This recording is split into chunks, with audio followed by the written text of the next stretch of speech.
Wheelchair पर बैठे गणेश को एक अपहरण की जांच को सुलझाने के लिए एक चित्रकार और हैकर के रूप में अपने कौशल का उपयोग करना होगा। यह फिल्म लेखक निर्देशक रंजीत शंकर की फीकी पटकथा से ग्रस्त है, जिन्होंने पैसेंजर और अर्जुनन साक्षी जैसी जांच पड़ताल पर केंद्रित फिल्में बनाई हैं, या वर्षम, रामन्ते इदंतोत्तम और 4 इयर्स जैसी भावनात्मक रूप से सशक्त फिल्में भी बनाई। इस फिल्म में उन्नी मुकुंदन गणेश की भूमिका निभा रहे हैं, जो दिन में एक मीडिया चित्रकार और रात में एक ऑनलाइन जासूस है, जो अपनी कॉमिक जय गणेश के लिए वास्तविक जीवन की घटनाओं से प्रेरणा लेता है। कुछ साल पहले एक दुर्घटना में अपने पैरों को पूरी तरह से बेकार कर देने के बाद गणेश अपने आसपास की ज्यादातर चीजों को लेकर आत्महत्या से भर जाता है, चाहे वह अपने रूममेट्स को नाचते देखना हो या जब कोई व्हीलचेयर पर होने के कारण मीटिंग में आने के लिए कहने पर उसे असुविधा हो रही हो। उसका एकमात्र स्वघोषित दोस्त एक छोटा लड़का है, जिसका बिछड़ा हुआ पिता एक भ्रष्ट युवा राजनेता है। कहानी एक अपहरण के इर्द गिर्द घूमती है, फिरौती के लिए नहीं, बल्कि जनता की पीड़ा का बदला लेने के लिए, और गणेश एक चित्रकार और हैकर के रूप में अपने कौशल का इस्तेमाल करके इस अपराध को सुलझाता है। रंजीत शंकर की पटकथा में कई खामियां हैं, जिनमें से एक लापरवाही भरा अपहरण है, जो फिल्म को लड़खड़ाता है। पुलिस जांच, जो फिल्म के दूसरे भाग में है, बेतरतीब लगती है और जैसे जैसे यह चरमोत्कर्ष के करीब पहुंचती है, यह बिल्कुल स्पष्ट नहीं होता कि क्या हो रहा है। उन्नी मुकुंदन नाटकीय लगते हैं और बिल्कुल भी लड़ाकू नहीं लगते, जिनका आप समर्थन करना चाहें। अशोकन द्वारा निभाए गए उनके पिता के साथ एक दृश्य में आप अभिनेताओं द्वारा भावनाओं को संभालने के तरीके में अंतर देख सकते हैं।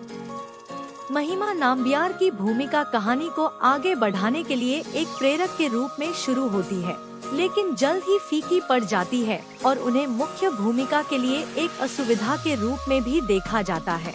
गणेश को निराली में विधायक प्रसाद पुथरेन के खिलाफ एक लेख प्रकाशित करने के लिए मजबूर किया जाता है, जिसमें उन्हें जिले में अपशिष्ट संयंत्र की समस्या के लिए जिम्मेदार ठहराया जाता है।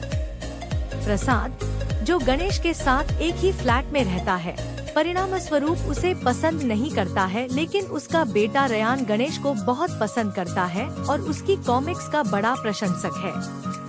निधि और गणेश अपने ऐप के लिए अपने कॉमिक्स विचार को पेश करने के लिए एक बैठक के दौरान गलत पैर पर शुरू होते हैं, लेकिन एक दूसरे के साथ अच्छे से मिलना शुरू करते हैं। वह अपने ऐप में निवेश करने के लिए एक व्यवसायी के साथ एक नियुक्ति प्राप्त करने में सफल हो जाती है और उसके साथ एक बैठक का समय निर्धारित करती है। गणेश को इसके बारे में बताती है। रयान का जन्मदिन पिछले दिन है और गणेश उसी के लिए आता है, हालांकि शुरू में हिचकिचाता है।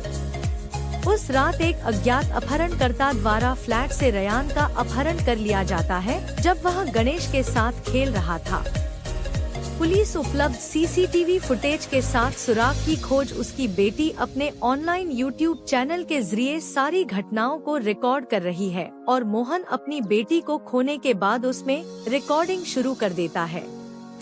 मानसिक रूप से विक्षिप्त और प्रसाद से बदला लेने के लिए वह रायन का अपहरण कर लेता है, उसे एक साउंड प्रूफ कमरे में छिपा देता है, जहां से धीरे धीरे जानलेवा क्लोरीन गैस निकलती रहती है और प्रसाद को सजा देने के लिए उसे वहीं मरने के लिए छोड़ देता है, ताकि उसके बेटे का भी वही हश्र हो जो मोहन की बेटी का होता है। वह यह सब लाइव यूट्यूब चैनल पर घोषित करता है और ऑनलाइन ही एक जहरीले इंजेक्शन से आत्महत्या कर लेता है, ताकि रायन का ठिकाना किसी को पता न चले। पुलिस और गणेश रयान की कैद की जगह का पता लगाने के लिए काम शुरू करते हैं। मोहन ने उस जगह से अपने लैपटॉप पर एक ऑनलाइन वीडियो कॉल की व्यवस्था की है, जिससे पुलिस और प्रसाद को रयान को जहरीली गैस से धीरे धीरे मरते हुए देखना पड़ता है। वह आईपी एड्रेस को छिपाने के लिए वीपीएन का इस्तेमाल करता है, ताकि लोकेशन का खुलासा न हो।